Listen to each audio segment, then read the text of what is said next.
Well, Greg, we have somebody in a real pickle here. Oh my gosh, you're not joking. When you're hanging off a roof, that's not so good. It's a bad way to end. It is. He wasn't even hanging; he was falling. Right? He was falling. It wasn't. I know. I didn't even realize it the last time until you took me back a little bit. And it's not just any old roof; it's the Empire State Building. Well, I didn't realize it was the Empire State Building apparently because I don't read closely enough. But you've got it. And for those of you that are listening to Funny Book Forensics, we're having one of our fantastic introductions where we just start talking and you have no idea why or what we're doing. Oh, they have an idea. They were paying close enough attention to the last episode. Right, dear listener? I'm sure. And as you're going to full Stan Lee mode here, true believers. Right, dear listener. That's right, true believers. True believer. We have another issue of Nathaniel Dusk, private investigator. Oh, yes. And we have another issue of this beautiful miniseries. This would be issue 2. Number 2. By McGregor, Gene Colan on art. We've got John Constanza lettering, Tom Ziuko. I've messed that up like every time now. All 2 times on colors. Edited by Alan Gold. And we have a guest inker for the cover, one Bob Smith, who's done nothing ever.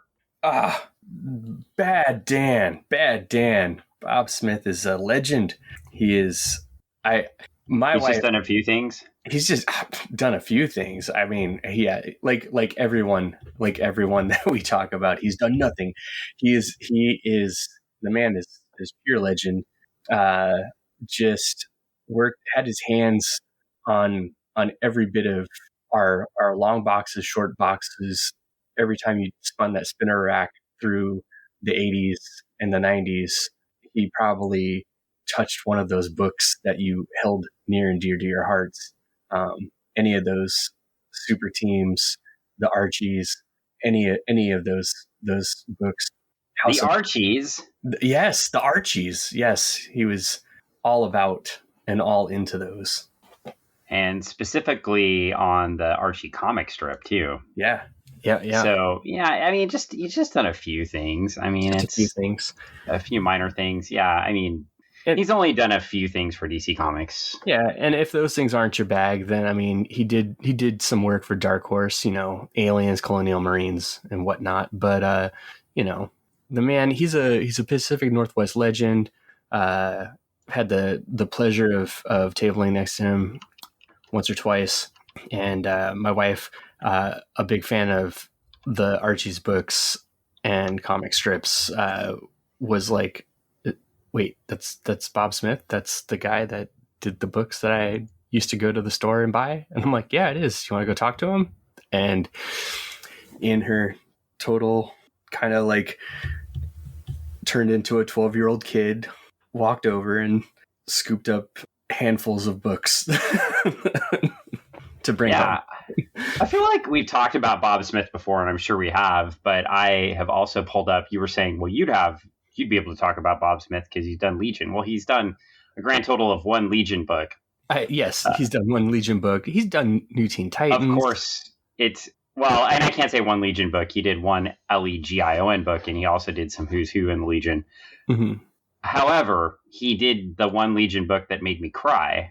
Well, it probably wasn't the only one that made me cry because I'm a big crier, but he did the Legion of Superheroes Volume 3, number 16, where Brainiac 5 walks in and says, I've waited 1,000 years for this, and he's watching Supergirl die over and over again from Crisis. Spoilers from 1985. Spoilers.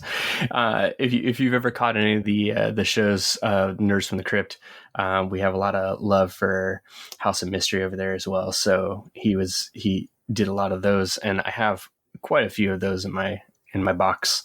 I think it's also just fascinating that he has such longevity, and he's right around the corner from us up here in the Northwest. Yes, he is. He, like I said, he's don't give away his hometown. I'm not. But you can catch him. You can catch him at you could before. I'm not sure what his comic shows and other things are like in this new era, but in the past he was on the scene and out there hanging out with these folks. I guess he's from Aberdeen. Wow. Okay. Well, according to Wikipedia, he's from Aberdeen. I want to stress that. I have not confirmed that with a real source. And like us, he went to community college first. He went to Grays Harbor College. That's fantastic. Well, love that. Enough on Bob Smith, though, since he literally contributed to one page of this book. But it is a cool page. And with his inking, it is interesting. The cover has a little bit more of a cartoon look than the interiors. Mm-hmm. Yeah, it's got a nice look. It's got, I mean, it definitely draws you from what we left with on the last page of the last book. And it sets up what's going to happen from this I'm not cover. sure what's going on in the snow, though. It looks like there are bear tracks. I think they're handprints, because I think they've been grappling around fighting. Yes, they've been. I mean, Nathaniel Dusk is fighting for his life, man. Well, and if we're setting the scene for you, in the last issue, Nathaniel Dusk was falling off the Empire State Building, and now Nathaniel Dusk is being held by Mr. Mouth. Is it Mr. Loudmouth? Mr. Big Mr. Mouth. Loudmouth. Yeah, the big guy. The big guy, of course, in honor of the recently departed from the earth, Scott Hall. So not the big guy, he's the medium guy. So yeah. I was going to say the bad guy, and I totally messed that up. So there we go. Leave it to me to mess up every reference possible in paying a tribute to somebody. Here we have Nathaniel Dusk hanging off a roof, and right now it's not looking good. We got a hat flying down. Yeah, and a bunch of cars. You can see the headlights in the distance. And like any good mystery, how do you get out of this? I don't know yet, because we have a Frogger video game ad on the next page from Parker Brothers. Ooh, Frogger, a good one. Yeah, I played a little bit of Frogger. Maybe, yeah, just a titch. I played Frogger on the black and white TRS-80 Model 3. Oh, nice. I think Frogger might have been on a tape. On a tape on the Trash 80? Yep. Woo. You load that tape in there and leave the room for a few minutes while that bad boy loads. It's got to play through that first 5 minutes to boot it all up, and then you go in and you hit the prompts, and then it's like, okay, now I can play the game. Yep, that's basically it. It had to be small enough to load into the computer's cache. Yeah, fantastic. We got that bad boy loaded up there. When I got a floppy disk, that was fantastic. You were like, oh my. What is this magic? It's magical. And it held so much. So much. Frogger may have been on a floppy disk. I honestly don't remember, but I definitely had games on tapes. Oh, I've got at one point. I still have games on tapes. Of course you do. I have no idea where mine would be. Somewhere in the ether. Somebody in the Pacific Northwest has a TRS-80 Model 3 that I used to play Frogger on. Somewhere. They've kept it alive all this time. I'm sure they use it on a regular basis too. It's probably in a museum or something. Could be. Should be. Well, shall we flip over to the next page and see what happens? Okay, we'll talk about the book instead of TRS-80s. I mean, admittedly, it's also from the same time period. So yeah, definitely. Well, we've got now. It's not looking so good. Now we get back to the first page, and he's not just being held onto the building. He's falling down. Yeah, he's doing a dance. His hands are out. Yeah, his hands are out in the sky or out toward the street. There's no way he could survive this, right? Yeah, he's falling. He's gonna lose his hat. He's no Indiana Jones. Dun dun dun dun. Da-da.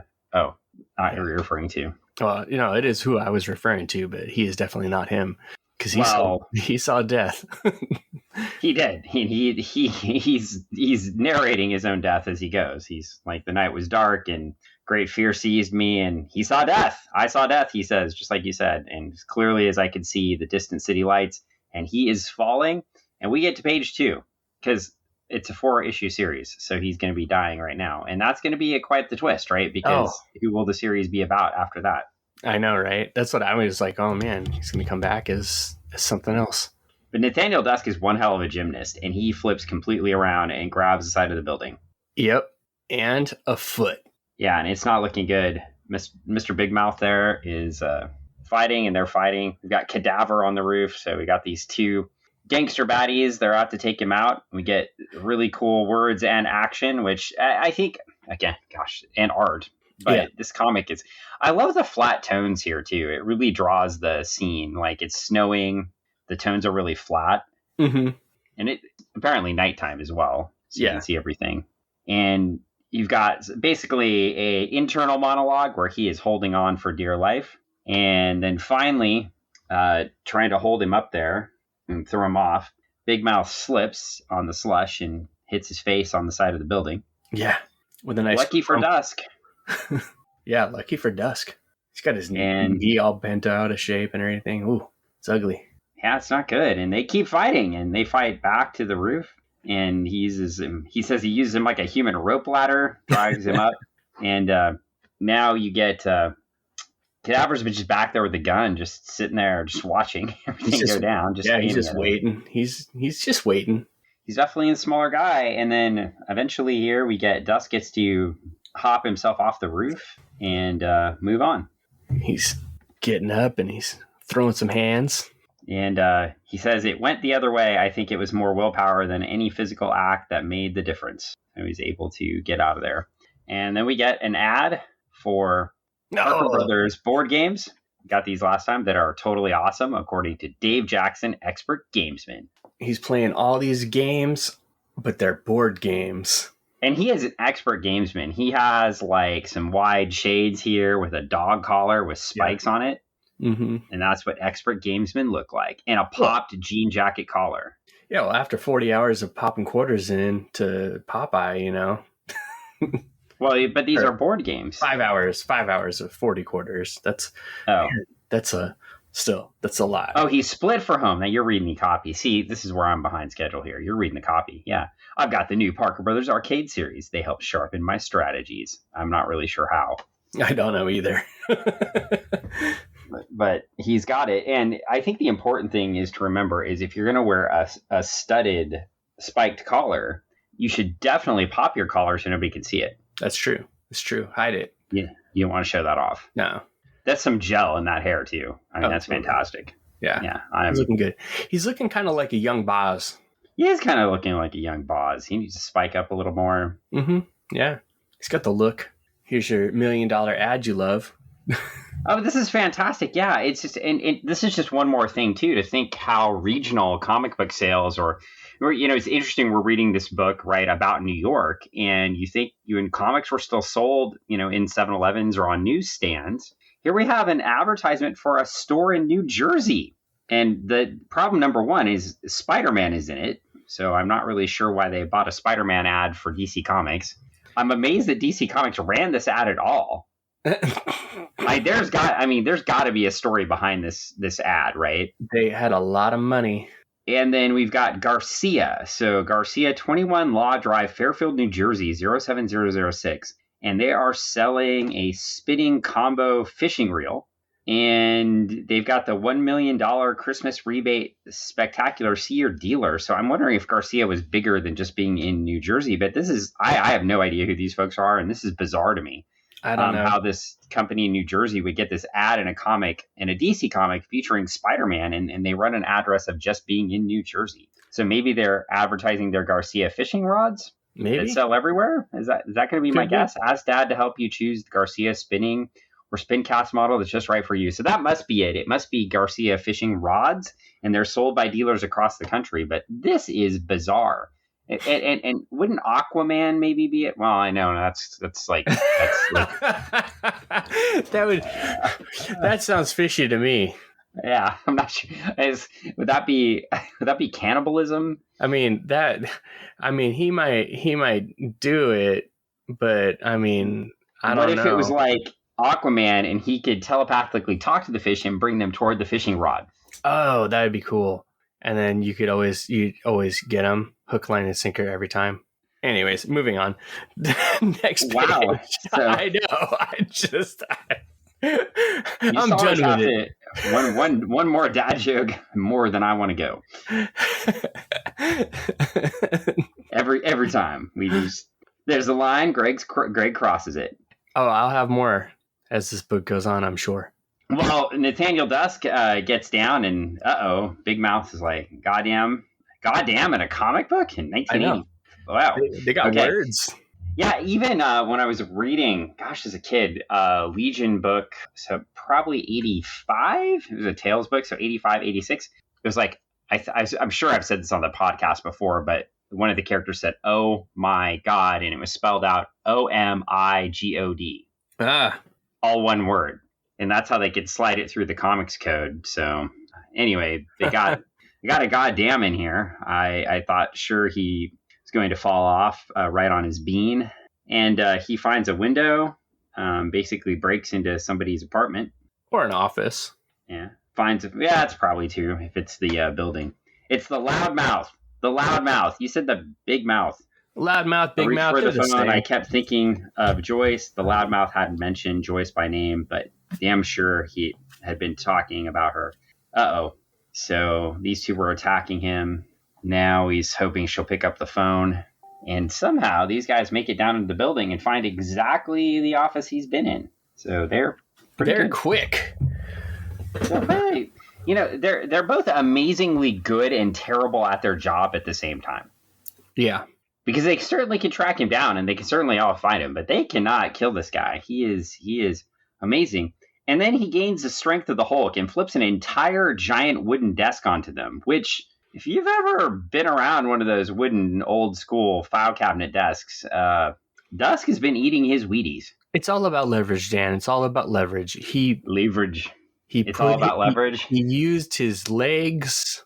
Really? Is that where we're going down? He used his body like a fulcrum. Are you really going all Battlefield Earth on me? Yes. Leverage. Can we get some leverage? It's all about leverage. Yes. And if you've never seen Battlefield Earth, and certainly you should not ever see Battlefield Earth, you will have no clue what I'm talking about. Now people are going to go out and look for this movie. And they're gonna. I'm sorry, do not watch it. I'm just telling you, do not watch it. Look up a clip on YouTube where John Travolta is talking about leverage. Do not watch it. do not watch the whole movie. You will regret this decision for the rest of your life. But they should get Dianetics. No, change your life. Maybe that's what Nathaniel Dusk used to. We're gonna get sued. We're gonna get sued. We can't talk about this anymore. We're gonna get sued.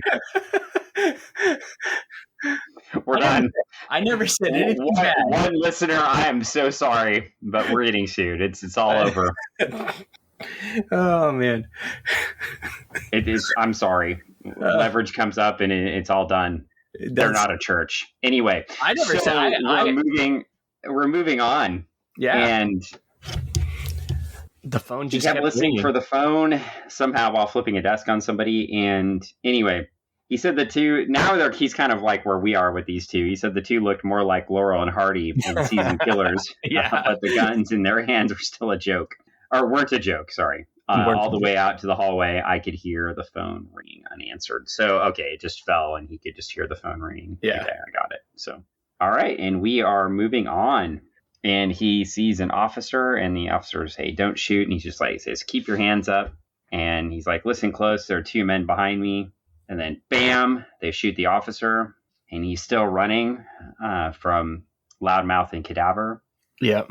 And, it's really interesting because we are now 8 pages into this book, or 7 pages into this book. And the last book, the first issue too, it's, as it should, set the scene, set the characters. Yeah.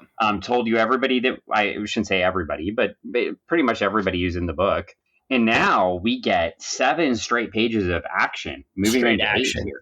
Yeah, it is just boom, boom, rapid fire, just moving right through. And I really thought that was a cool piece, right? Because you spent, a good, you have 23 pages, right? So you got to get everything you can in there. And they spend 23 pages of the first book setting up the characters and then giving you that action at the end where he's falling off the building. Uh-huh. And now we have the first, third of the book of getting out of that situation. I thought that was a nice touch. Oh yeah, definitely. And still fantastic art. So yeah, it definitely draws the eye. The way the visual storytelling keeps you moving, the pacing, everything is the way the panels are put out there. I really like how it sets up. It tells that story, and like we said in the last podcast about the previous book. It kind of set the tone for future comics and how stories were told. And then we get where that tie-in he mentions in that back issue too, or the end of the first issue, the piece that the text piece, and we get another reference to the cabbie strike that was happening at the time. Yep. And so he's trying to get away. He jumps in a cab and Think about lots of drivers are talking about putting the screws to old Mayor Fiorello, and here's the cabbie immediately. Hey, he raises cab fare 5 cents, and who's it go to? I'll tell you who it don't go to. Don't go to the drivers, working stiffs like me who've got kids to feed. Yeah. And that's where Heath Slater comes in and drives the cab. Because he's got kids. So we'll move on and flip the page. Okay, now I don't remember this Odyssey game. It was for Odyssey. Yeah, out of my wheelhouse. Yeah, this is really out of my wheelhouse. The Probe 2000 series. Yeah, we could talk to Travis about this. I'm sure he might have some insight. Yeah, it's probably just not what I'd name a game either. War Room or Probe 2000? Probe 2000. Yeah. It just doesn't seem like the best thing to name a game. You could also play it on ColecoVision. That was the Odyssey, right? No, Odyssey and ColecoVision were two different systems, but it was also available on ColecoVision, it says. Oh, you're right. I know that. Okay. But yeah. It's War Room, the new high-tech technology Probe 2000 strategy game. Oh, it was for ColecoVision. It's just got the Odyssey thing down the below. So Odyssey made ColecoVision? I think they just made the games. Okay. Maybe it was after they had... No, but Odyssey had a system. Yeah, right? Odyssey had a system. I think it might have been like when Sega stopped making systems, but they still make games. Okay. You know? So Sega still makes games. They just don't make systems anymore. I got you.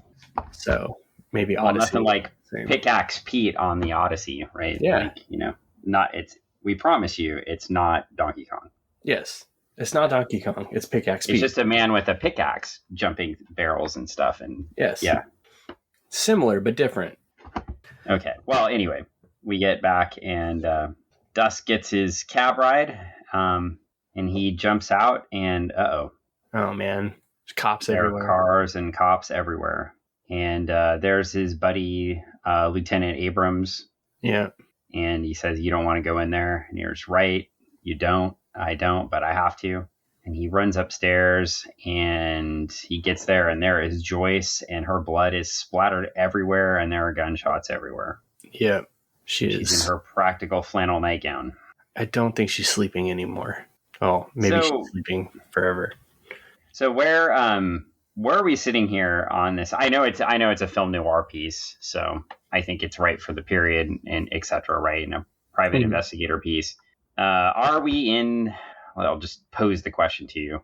Okay. Are we in the category of simply murdering a woman as a plot device, and that's all that she gets in the story, or do you think they did enough with her in the first issue to not be that? I think they did enough with her and the character, the development between the two of them, as we are getting to see them together. As we're seeing them, we're seeing her kids, and we're seeing him trying to navigate that, and we're getting a sense of, okay, he's trying to become comfortable with this. This is fairly new, but it's something that is starting to feel okay, and she wants him to stay and be part of all this. Yeah, I did think. Yeah, I felt like the character was 3-dimensional, especially when she attacks like the 2-dimensional character in the beginning of the story. Mm-hmm. Right, she tries to comfort her, and then that's rejected, and you get something there. I think, but it also what? Well, it's also. I mean, it was intentionally set up as a plot device. Like he had to know this is where it was going in issue 2, right? I'm going to set up this character, but immediately murder them. I wouldn't have thought that.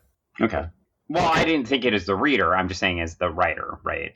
Yeah, I mean, from the writer's perspective, yeah, he knew he was creating a character that was going to get killed, but had to give them enough of a build out or agency in the story to make you feel connected. And as the stories, I'm sure, as we're going to find out, there's going to be something there for us. Well, and let's find out. And okay. So we do get her daughter, Jenny, looking back at Nathaniel, who just interacted with her about whether or not he loved her mom, and talking through, and he just laments he has no answers for her questions. Yeah. So now we get to Thursday, February 1st, 1934. Oh, I see some bad guys on these pages. Yep, and that's Abrams, right? Reviewing the stuff with him. Yep. Yeah. So, and they're going through finding out who they are. The cadaver's from Chicago. He's an imported gunman for the New York mob. Mm-hmm. And they're still trying to figure out what this is all about, as are we, because we have no idea, like, why people want to kill a mother of two who just happens to be living in New York trying to make ends meet, who's dating a private investigator, and then kill him. This makes little sense. Yeah. As it should, because it's a mystery, and I honestly have no idea at this point why this is happening. Yeah, like, I mean, what did Mr. Dusk do to bring all this on to Well, why would you even assume Mr. Dusk did anything? Like, what did Joyce do to bring all this on? I mean, that's my Joyce was the one murdered. I know, but my assumption is that Mr. Dusk did something, because why would you kill her if you didn't want to get back at Mr. Dusk for something? Well, and Lieutenant Murphy Abrams is trying to figure this out by talking to his old friend. Mm-hmm. And eventually he's asking questions, and he says, who wants you dead? So bad they'll kill a woman just because you've been seeing her. And he says, you're asking for a friend or a cop? And he says both. So, they're starting to get a little bit of tension here in the relationship. Yeah. And he says, and this is where I know you're getting it from, but he says, I'm getting this weird notion that they tried to kill me because I was seeing her. I don't know where he's getting this notion from, but okay. Friday, February 2nd, 1934. It seems like all this is happening in a short span. Which I love this, yeah. So now we're... within 1 week. Now they're at the funeral, and there's little Jenny saying mommy's in there, and he says that she said it without emotion. She might as well have been talking about what was inside a brown paper lunch bag. And he goes to see Joyce, and yeah, it's a sad scene. Oh, yeah. And they head out to put Joyce in the ground. And again, we get the question, or he says to the kids, she loved your mom. She loved you kids. And Jenny looks back and says, did you love her? And he says, well, Jenny. Yeah. And that's it. I mean, how can he answer? He's a kind of a hard-boiled kind of guy. Emotions aren't really his kind of thing. Yeah, well, I mean, yeah, it's interesting. But he was okay with having sex with their mom in the next room. Well, I mean... But he's a hard-boiled guy. I'm sure we're going to get there. Okay, well, I'll quit my feminist critique of the issue, and I will move back into the issue itself. You sound like you read the book. he sees Arthur Squire, and if you remember, Arthur came up in the previous issue. He hadn't seen Joyce in a long time, and he meets her on the street, and he's a publisher of pulp magazines.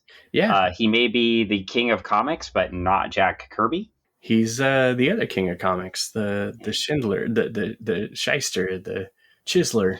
And so we've got this character that's clearly based off a real life character from Fox Syndicate Comics, which is fantastic, but maybe not quite based off that. I would have to actually go ask the author, but I got that sense. So anyway.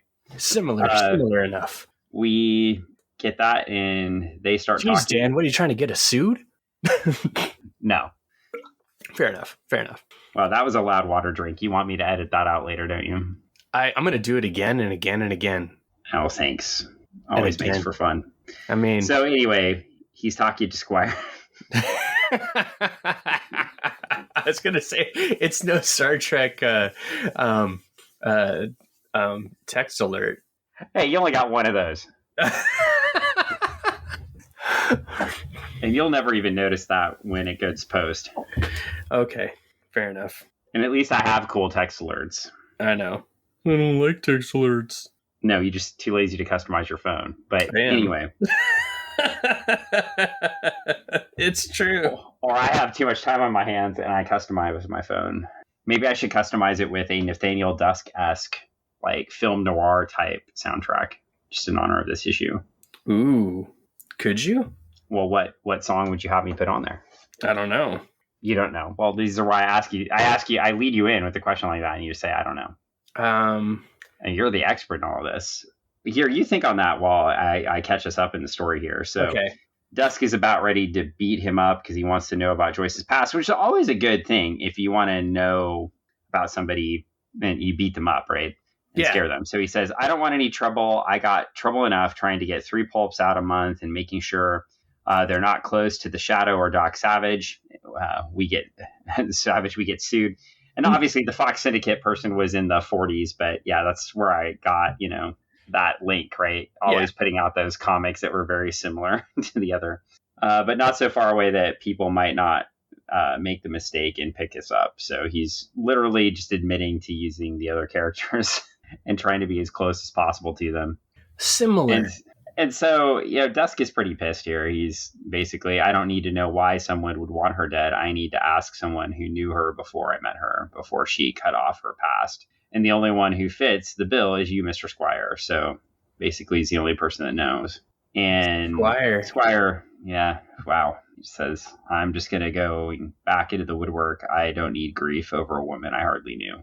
And then he punches him. It looks like he punches him more than one punch, though, because like it looks like he speed bags him. Yeah, he might be speed bagging, or he just really swung in. I mean, if he kidney punched him, he would go down like that. He's like, well, we'll leave him alone. Abrams comes over and says he'll break his arm if you won't leave him alone. Does not arrest him though. No. Yeah. And he does say the anger said, hit him again. So he probably just got one good punch in there. That guy's kind of a wimp.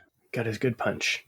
And I mean a wimp in all senses, not just a wimp, like not strong, but a wimp in all parts of life, right? Like he's just like, he was afraid to talk to her. He publishes these garbage stories. He slinks around in the corners. Mm-hmm. Yeah. He's not a stand-up guy. And so... kind of a jerk. It's kind of a jerk. I just want to go back to the fact that Bob Smith inked one of my favorite covers of all time.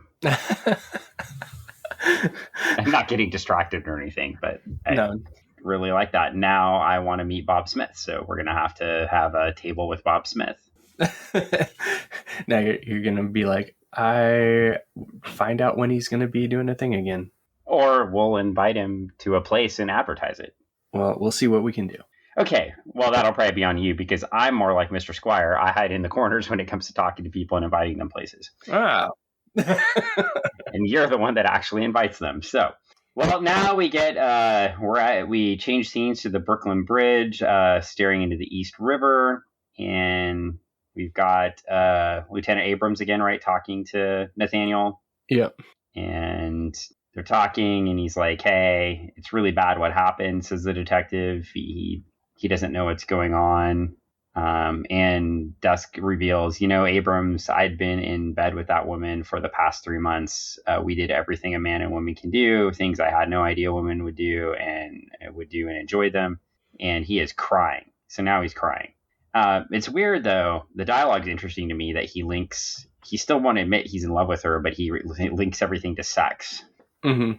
Which is an interesting view of the character. Right. And even the action that's been going on in the book so far. Yeah.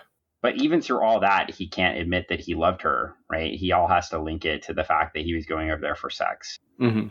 As he's crying. So you may have been right. Yeah. He's hard boiled.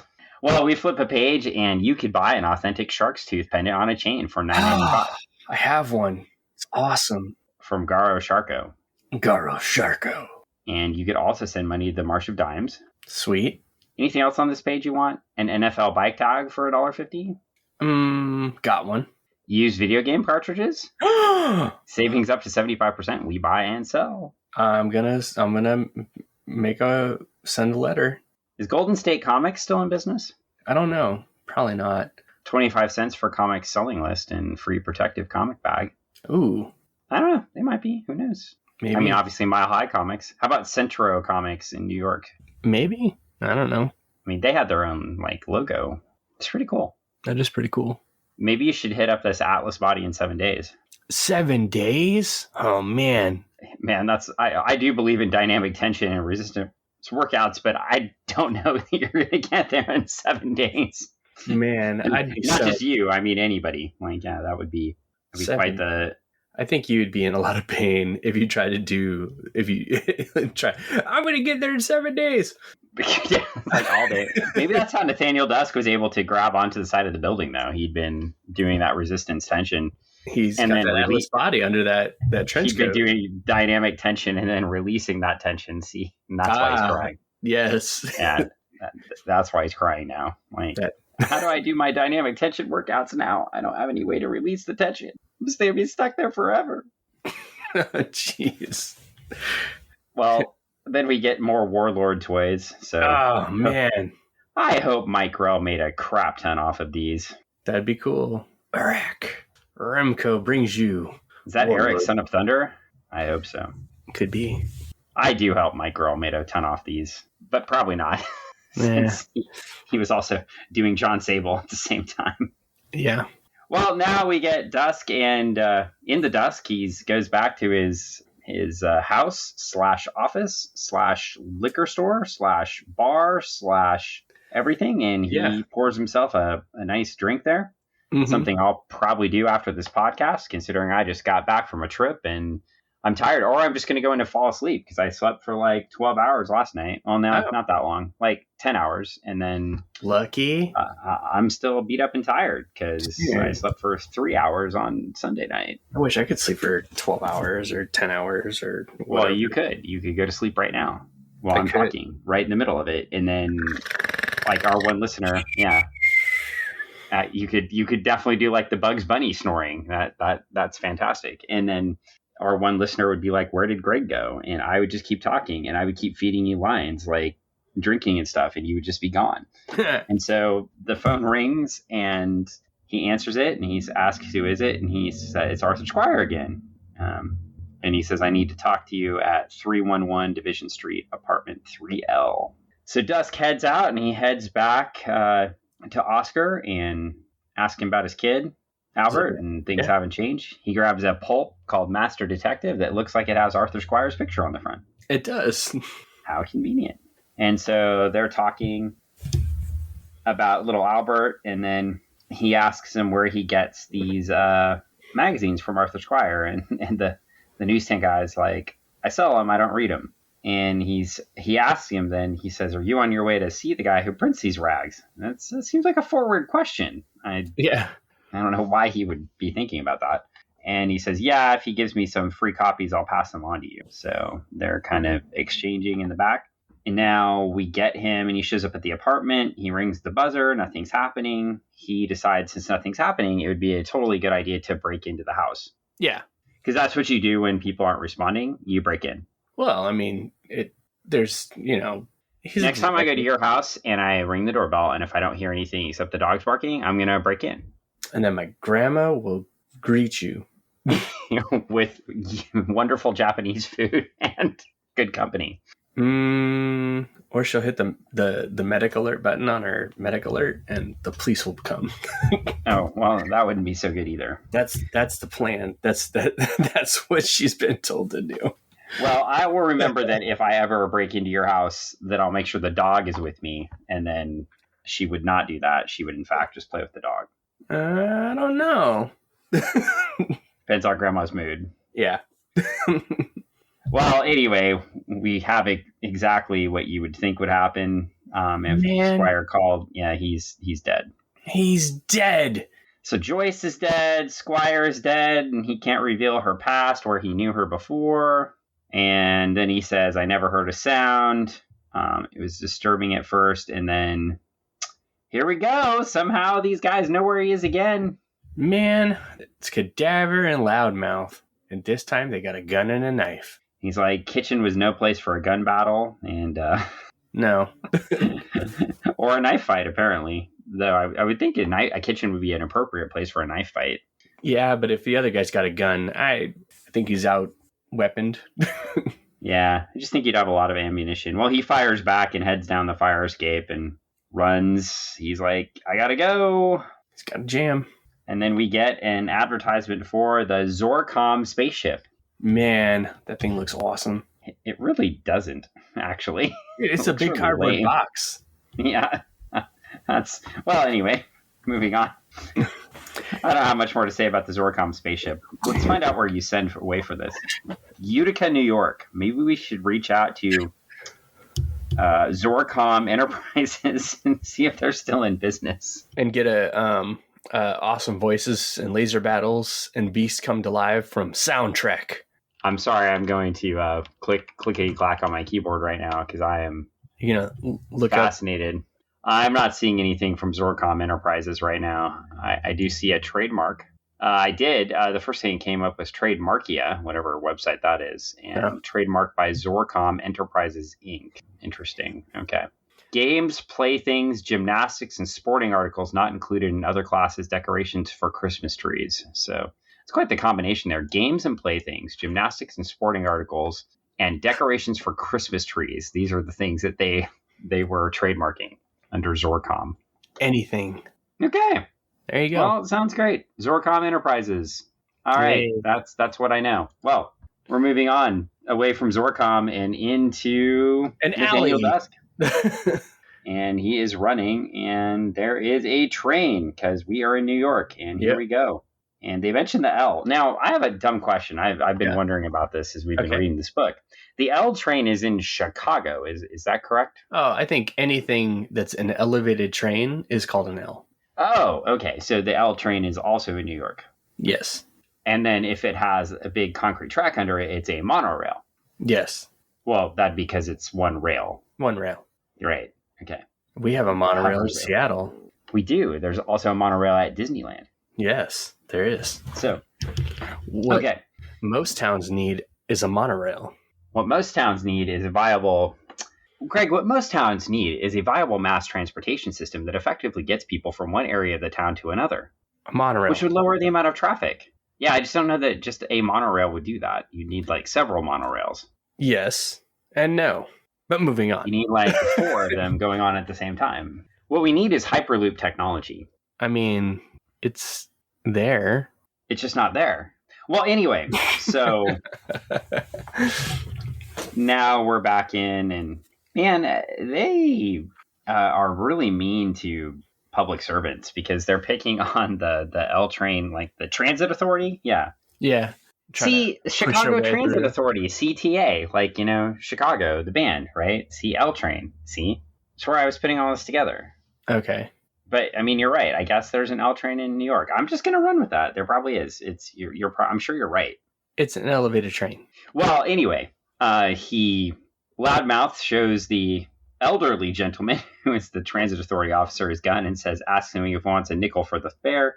I believe the officer was smart enough to just let them keep going because you don't see him get shot in the face. So that's fortunate. And now we're on the train platform, and we've got Nathaniel Dusk with the gun, and we've got Loudmouth and Cadaver, and they're coming over the quote-unquote icy platform, and he squeezes the trigger, and nothing happened. His gun's jammed. Man. But unfortunately, the other guy's guns weren't, so they are shooting at Dusk as he dives into the train, and now he's running through the train, and he gets in between the trains, and he was going to try to get to the rooftop without them catching up to them. He dives up onto the rooftop. Uh-oh. But here comes Loudmouth to be continued. Oh. And then we get the text page, which is my favorite because here we go. The book you are holding has at least one unique factor in the world of comics and hopefully a few others. This is by Don McGregor, the author. But that's for you readers to decide. Nathaniel Dusk may be the first private detective character to be released in his own title by either of the two major comics companies, DC and Marvel. And I, read this whole piece, and it's fascinating, and it digs more into the genre of private detective comics, where they showed up in like Dell Comics and some of the other comic companies, a little bit of the history of it. It also gives you a view into McGregor's conversation with Dick Giordano and discussing, whether or not they should actually publish the book and his own self-doubt. And by the way, I mentioned this last time, love these pieces. So I do recommend if you, grab hold of these books that don't pass up the text pages here. They're really insightful and they give you a great look into what the author was thinking. Yeah. And what, honestly, DC Comics was thinking. Mm-hmm. It's pretty interesting to catch that view from that time period and to see that the possibilities are there. Yeah, and I'll turn back into this next week a little bit too. I just picked up because of us reviewing this. I had been meaning to pick this up for a while, but Paul Levitz edited two sets of books that it's just groups of stories from the 80s. All right, they're called DC through the 80s. He had a volume 1 and a volume 2, and volume 2 is called The Experiments, and so. There is a reference to Nathaniel Dusk in this book, so I will crack this open before we record the next episode and take a look and read what Mr. Levitz, who was former vice president of DC Comics, but not vice president at this time. He was simply, he was vice president of operations at this time. It says right there on the page in front of me. Also writing their second most popular book, and of course my favorite, Legion of Superheroes. And Dick Giordano was the vice president and executive editor. But for those of you that don't remember the history, and we talked about this, and now I'm going to mess it up because I did so good last week, and I don't have the exact episode in front of me when we were discussing the Blue Beetle, but we're going back to Charlton Comics, right? I mentioned this last week. Yeah. And so Dick Giordano came over from Charlton Comics, where he was the editor, and he was hired by DC and stayed with them for a long time.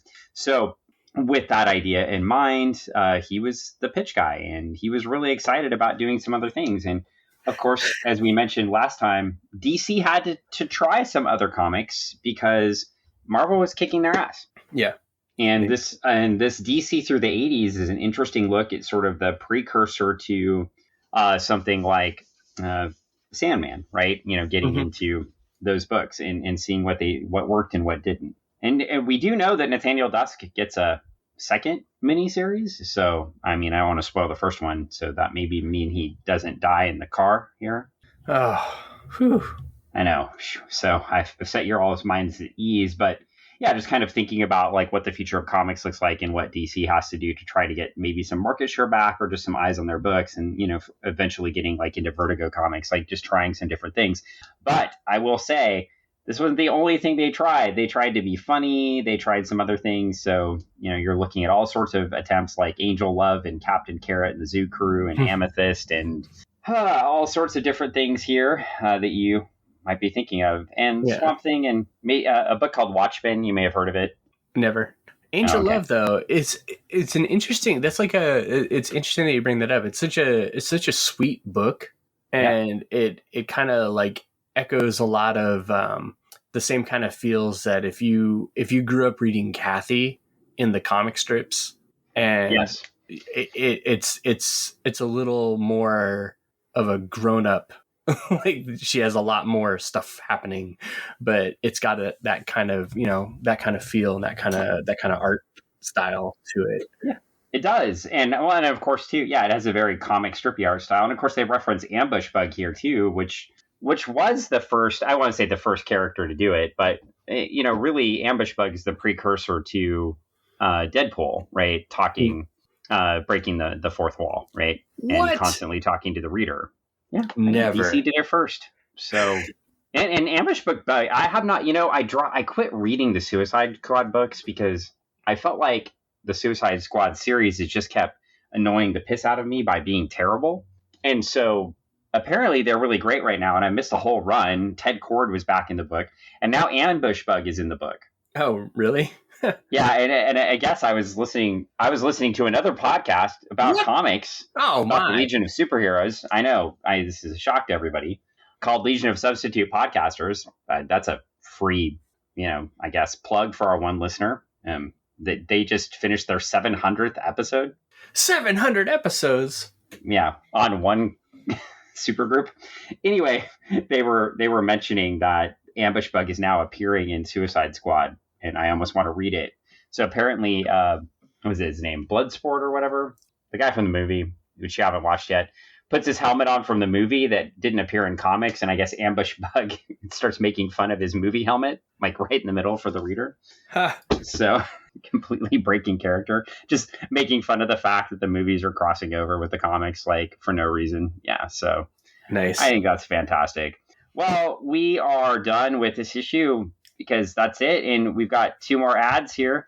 You've got Monogram Cars and Masters of the Universe video game. Oh. And I'm sure the Masters of the Universe video game that like the He-Man and Skeletor are rendering are just like the cartoon on the screen. Yeah, no.